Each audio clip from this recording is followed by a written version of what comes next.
saya nga sana kung makikita namin kayo ulit na magkakapatid, na magkakasamang lumaban.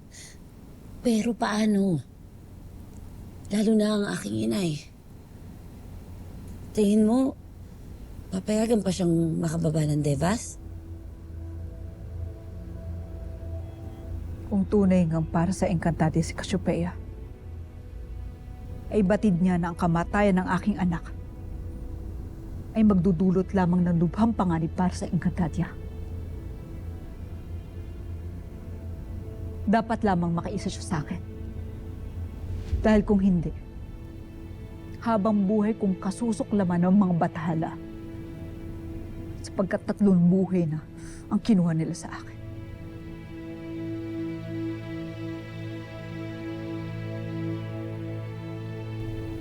Ashley,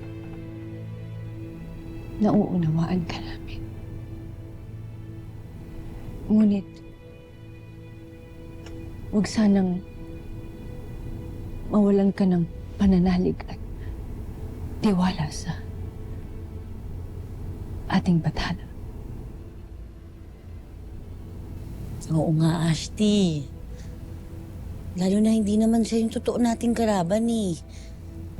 Ang kalaban natin, papaalala ko lang, si Hagorn, si Gargan, at yung Mitenang yan, na by the way, naipakulong namin ni Mira sa mga kawal ng Direo.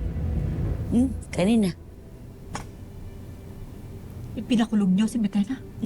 Habe, Ashley, kaya't nabawasan ang ating mga kalaban. Ashley,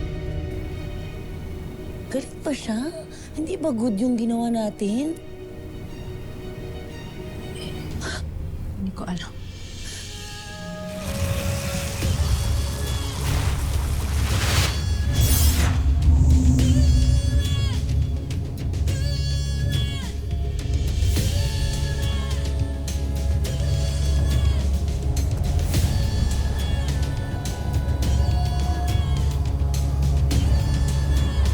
Paparating na ako, Danaya.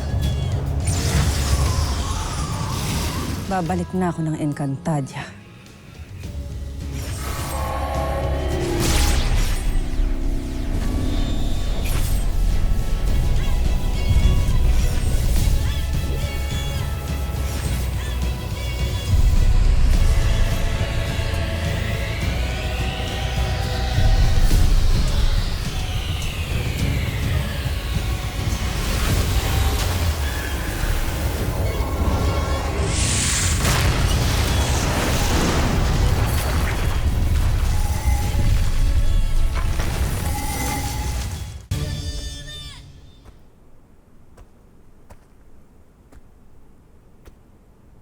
Mahal na Bathaluman, isang kalapastanganan na naman na naganap.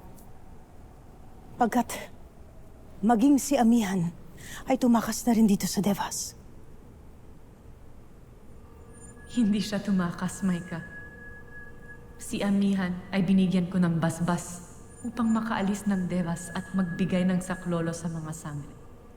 Ipagpaumanhin ninyo ang aking pagtatanong, kabanal-banalan.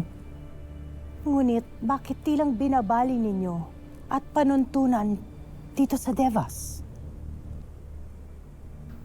Wala akong binabago, Maika. Lalo't marami ng pagkakataon noon na nagbigay ng saklolo ang Devas sa mga enkantado.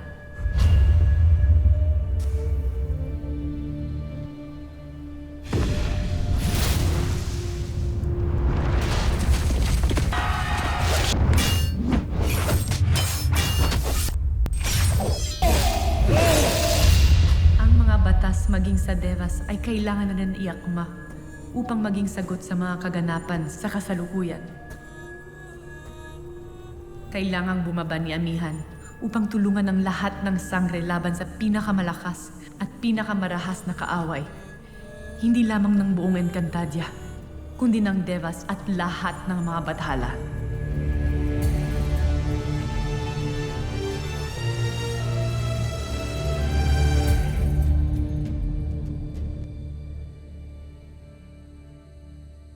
Hindi ko mawari ang laro ng inyong bathala at bathaluman.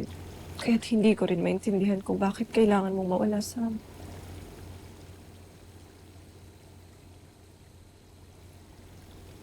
Ikaw pa na aking pinakamalapit na kapanalig.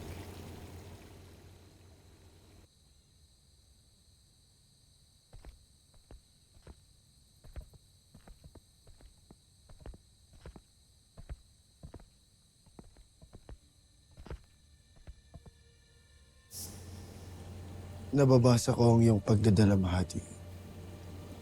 Hindi dalamhati ang aking nararamdaman, Adam. Kundi galit.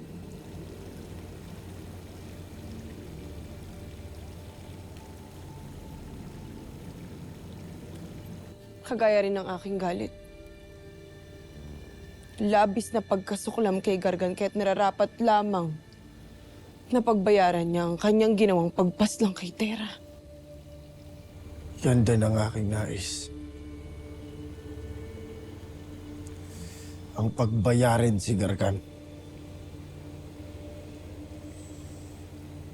Ngunit paano natin siya madadaig ngayon? Tatlo na lamang tayo. Inaisip akong paraan. Sumama kayo sa akin.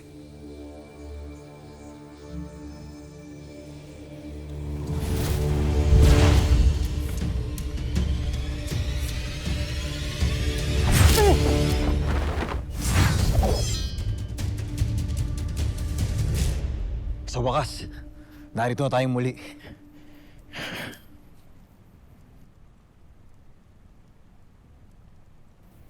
Tigilan mo nang iyong kahibangan. Tayo magpahinga na.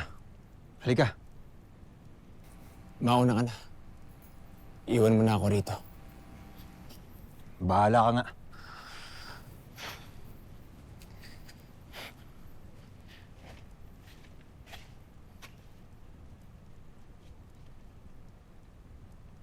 Mahimbing na ba ang iyong tulog, mahal na Hara? Marahil ay may pag-asa pang makita at makausap ka kahit sandali. Nang sa gayon ay mapawi naman ang lahat ng aking pagod at sakit.